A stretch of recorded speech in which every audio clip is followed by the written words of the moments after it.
पढ़ेंगे ग्रामर का एक बहुत ही मोस्ट इम्पोर्टेंट टॉपिक है वॉइस। सबसे पहले हम देखेंगे कि वॉइस कितने प्रकार की होती है। वॉइस दो प्रकार की होती है साथियों, एक्टिव और पैसिव। ACTIV, एक्टिव और पैसिव। सबसे पहले हम एक्टिव और पैसिव के बारे में थोड़ा सा इंट्रोडक्शन लेंगे कि एक्टिव क्या होता है और पैसिव क्या होता है। एक्टिव का मतलब होता है कि कोई भी काम सब्जेक्ट के द्वारा किया जा रहा है, अर्थात एक्टिव को हिंदी में हम कृतवाच्य कहते हैं, कृतवाच्य।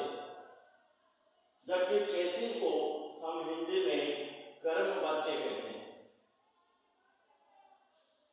जब किसी काम को करने के लिए सब्जेक्ट एक्टिव होता है तो उसे एक्टिव वॉइस कहा जाता है, और जब ऑब्जेक्ट एक्टिव होता है तो उसे पैसिव वॉइस कहा जाता है।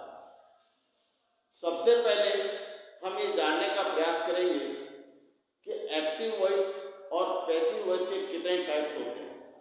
तो एक्टिव टू पैसिव के मुख्य जो टाइप होते हैं वो 5 प्रकार के होते हैं, और सब टाइप जो होते हैं वो 2 प्रकार के और होते हैं, यानी टोटल जो है 7 प्रकार के होते हैं।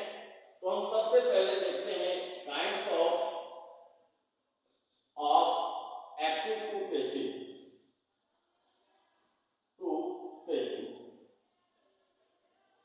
ये हमारा पार्ट फर्स्ट होगा। आज पार्ट फर्स्ट में हम लोग ये जानेंगे कि वे एक्टिव टू पैसिव बनाने के लिए कौन कौन से नियम होते हैं और कौन कौन से काइंड्स होते हैं। एक्टिव से पैसिव बनाते समय हम 5 प्रकार के जो इसके काइंड्स हैं उनके बारे में जानेंगे। सबसे पहला होता है simple sentence. Simple sentence,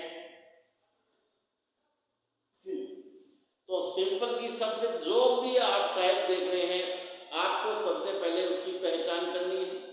active से पैसिव बनाने के लिए हमें सबसे पहले ये पता करना चाहिए कि जो सेंटेंस आपको दिया गया है वो किस टाइप का है। वो सिंगल है, सिंपल है, डबल ऑब्जेक्ट है, या इंपरेटिव है, या इंट्रोगेटिव है, या गोइंग टू बी का है। ये पहचान अगर आप अच्छी तरह से कर लेते हैं तो एक्टिव टू पैसिव बनाने में किसी प्रकार की कोई भी समस्या आपको नहीं आएगी। साथियों, सबसे पहले हम ये देखेंगे कि इसके कितने टाइप्स हैं। तो इसके जो टाइप्स आपको बोर्ड पर दिखाई दे रहे होंगे, पहला है सिंपल सेंटेंस, उसके बाद में नंबर 2 पे है डबल ऑब्जेक्ट। Double object. तीसरा होता है इसका going to be. Going to be. Number 4 इसका होता है इंपरेटिव। इंपरेटिव के बाद में इंट्रोगेटिव। इंट्रोगेटिव। 5 प्रकार के एक्टिव टू पैसिव हम देखेंगे। जितने भी एग्जाम होते हैं, चाहे वो सिविल सर्विस का हो, अग्निवीर का हो, या कोई भी एग्जाम, आपको एक्टिव टू पैसिव का 1 से 2 सेंटेंस अवश्य पूछे जाते हैं। तो सबसे पहले हमने ये देखा कि वॉइस 2 प्रकार की होती है, एक्टिव वॉइस और पैसिव वॉइस। फिर हम देखते हैं कि इसके 5 प्रकार होते हैं। मुख्य प्रकार जो है वो 5 होते हैं, जिनमें simple sentence, double object, going to be, imperative और इंट्रोगेटिव। तो ये हमारे एक पहला पार्ट जो था जिसके अंदर आपको इंट्रोडक्शन बताया गया है कि एक्टिव टू पैसिव में कौन कौन से काइंड्स होते हैं, टाइप्स होते हैं। इसके बाद हम क्या करते हैं कि जब भी एक्टिव टू पैसिव बनाते हैं तो इसके 5 मुख्य रूल्स हैं, और बहुत ही इजी। मैं आपको इतना इजी बताऊंगा कि आप आराम से किसी भी सेंटेंस का एक्टिव टू पैसिव अवश्य कर लेंगे।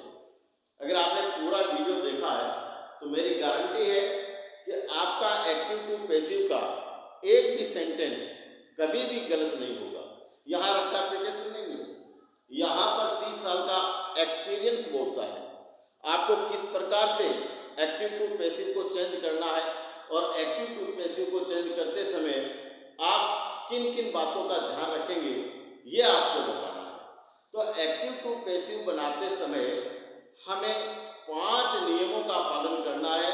उसके बाद हम अलग अलग एक्टिव टू पैसिव बनाएंगे, जिसमें आप सिंपल भी बनाएंगे, डबल ऑब्जेक्ट भी बनाएंगे, गोइंग टू बी भी बनाएंगे, इंपरेटिव बनाएंगे और इंट्रोगेटिव बनाएंगे। इसके 5 रूल्स में हम सबसे पहले रूल्स नंबर 1 लेते हैं।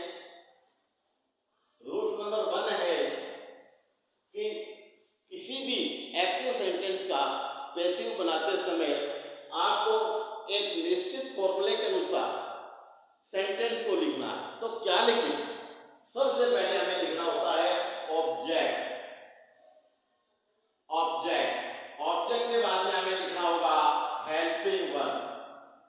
Helping verb.